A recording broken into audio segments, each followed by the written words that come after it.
Hodne to majú veľmi ťažké. Vítam u nás pani Martiku Penksovú. Vítajte, dobrý deň. Ďakujem. Lektorku zdravého dýchania. Ja o vás viem, že vás ľudský dých fascinoval už od malička. A teda prezradím a s vašim dovolením aj divákom, že Martinka je bývalá astmatička. Klopeme, bývalá. A v podstate vás to priviedlo k tomu, že pomáhate ľuďom. My sa dnes zameriame na cviky, ktoré redukujú tie astmatické príznaky, ale na úvod by sme možno mohli spomenúť také tie symptómy, ktoré naozaj vo veľkom trápia astmatikov.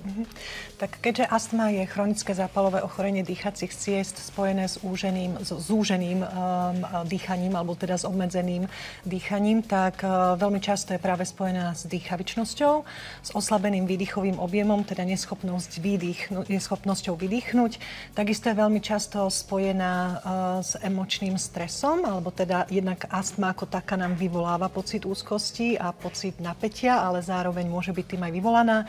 Takisto je častokrát spojená s kašlom, s neutichajúcim kašlom alebo s obmedzenou schopnosťou pohybovať sa, respektíve s dýchavičnosťou počas pohybu, vstúpaní do schodov alebo do kopca. Takisto je veľmi často spojená s tým, že máme zlý spánok alebo sa cítime unavení, pretože telo je nedostatočne okysličené. Takže naozaj tých symptómov je veľa. Spomenuli ste kašeľ, pokiaľ naozaj je taký ten záchvatový kašeľ. Pomôžu cviky, ktoré nám dnes ukážete? Áno, pomôžu, dokážu zmierniť ten záchvatový kašeľ, ale zároveň ja vyzývam všetkých astmatikov alebo ľudí, ktorí by si to chceli vyskúšať, aby nečakali až na ten moment, keď ten záchvat príde, ale práve tie cvičenia aplikovali v každodennosti, aby tak mali možnosť predchádzať týmto stavom. Na akú takú najčastejšiu chybu by ste upozornili a teda aký odkaz by sme mohli nechať ľuďom, ktorí trpia astmou pri dýchaní? Teraz mám na mysli dýchanie nosom, dýchanie ústami, čo je správne, čo nie je dobré pre nich. Tak v podstate základ zdravého dýchania alebo funkčného dýchania je dýchať nosom, dýchať ľahko. Zdravé dýchanie je ľahké, voľné, jemné a takmer vôbec ho nepočujeme.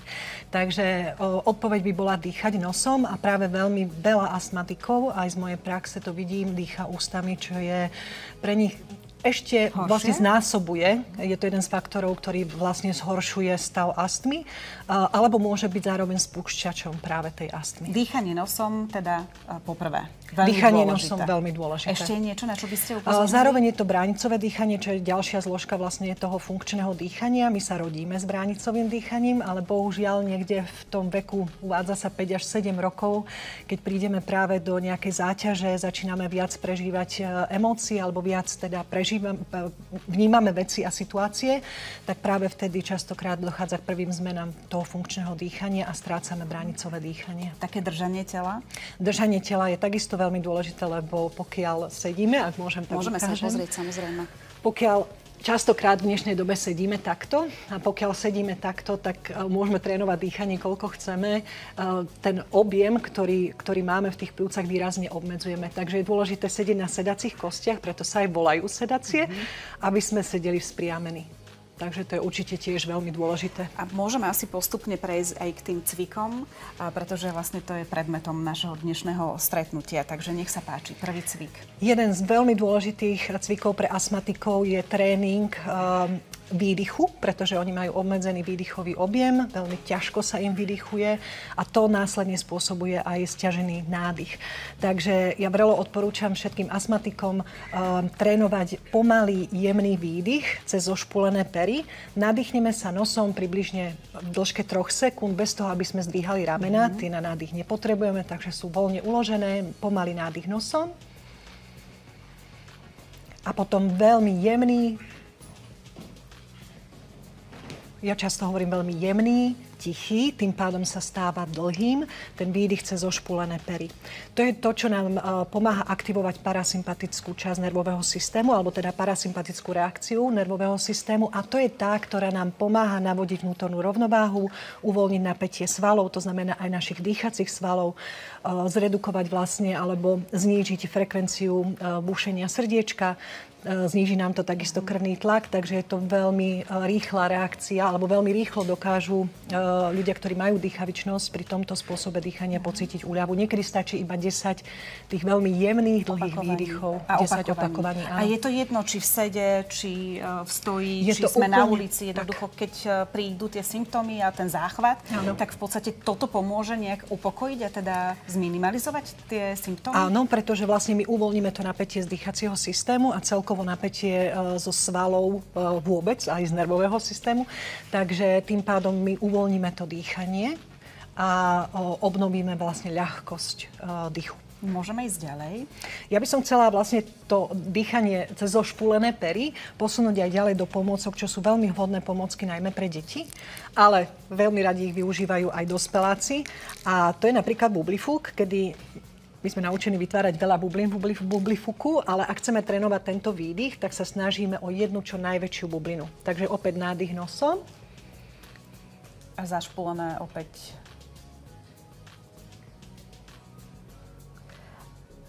Z vašej praxe astmatik má problém takýmto spôsobom naplniť aj tú bublinu? Áno, je tam veľký problém u astmatikov vlastne práve, že ten výdych, keď je oslabený, tak oni majú problém nafúknuť veľkú bublinu, majú problém udržať napríklad takúto loptičku vo vzduchu. Čiže toto je v podstate ďalší cvik, ako trénovať to dýchanie. A zredukovať zároveň aj ten áno, aj ten symptóm. Ak je tá dýchavičnosť prílišná, tak môžeme využiť menšiu polystyrenovú loptičku, aby sa vlastne najprv človek rozdýchal.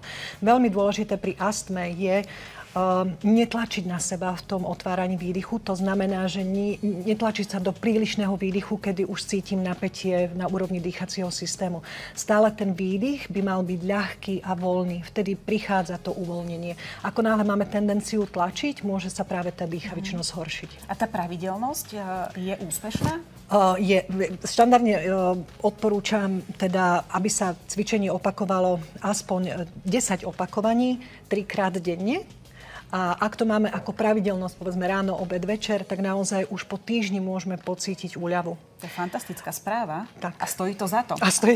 Len treba vydržať. Áno, aj tá pravidelnosť. Môžeme ísť ďalej, lebo ešte máme ďalší cvik. Tak, máme ešte cvičenie vlastne cez slamku vieme využiť. Je to veľmi podobné ako bublifúk, alebo táto hračka, dýchačka, alebo kúzelná loptička. To znamená opäť niečo, čo vieme využiť u detí najmä, nádych nosom. A takisto aj u dospelákov, možno aj u seniorov. A len vlastne vydychujeme a vytvárame bubliny. Áno, stále je cieľom vlastne to, aby sme vydychovali jemne a čo najdlhšie. Spomenula som seniorov. S pribúdajúcim vekom tie príznaky majú tendenciu, pokiaľ teda pacienti alebo ľudia necvičia, majú tendenciu sa zhoršovať? Je to horšie? Áno, nám sa v podstate oslabuje elasticita nášho tela po 25 rokoch veku života. Tým pádom, keď my nie sme aktívni, neposilňujeme to naše zdravie, tak aj fyzická výkonnosť alebo kondícia nám vlastne klesá. A takisto sú ovplyvňované aj dýchacie cesty.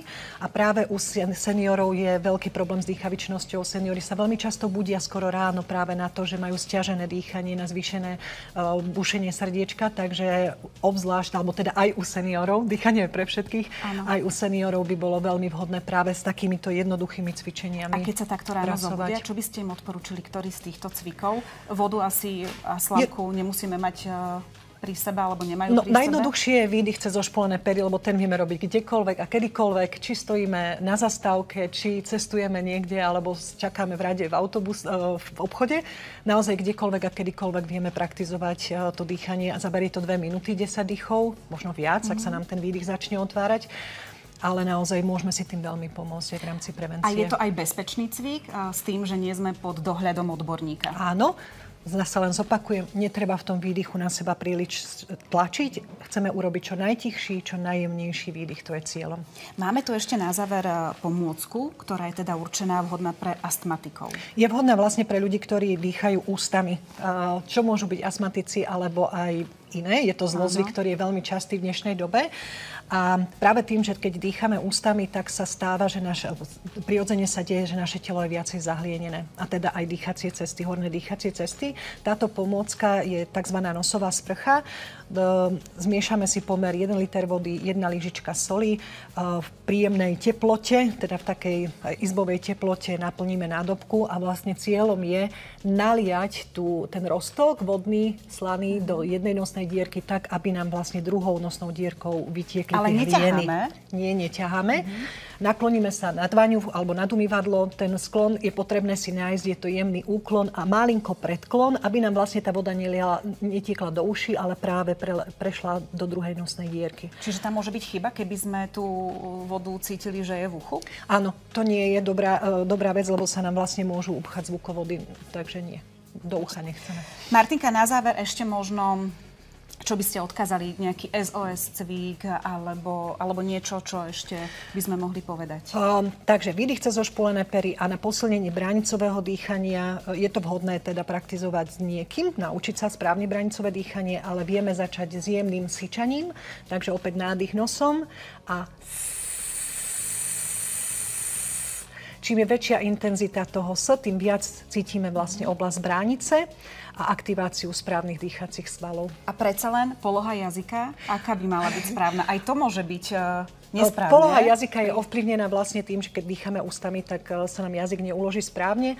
Poloha jazyka, ako to deťom vysvetľujem, ak máme tu zúbky, tak tvrdé podnebie, ako nám začína, tam by mala byť uložená špička jazyka a približne 2/3 jazyka sú uložené hore na podnebi.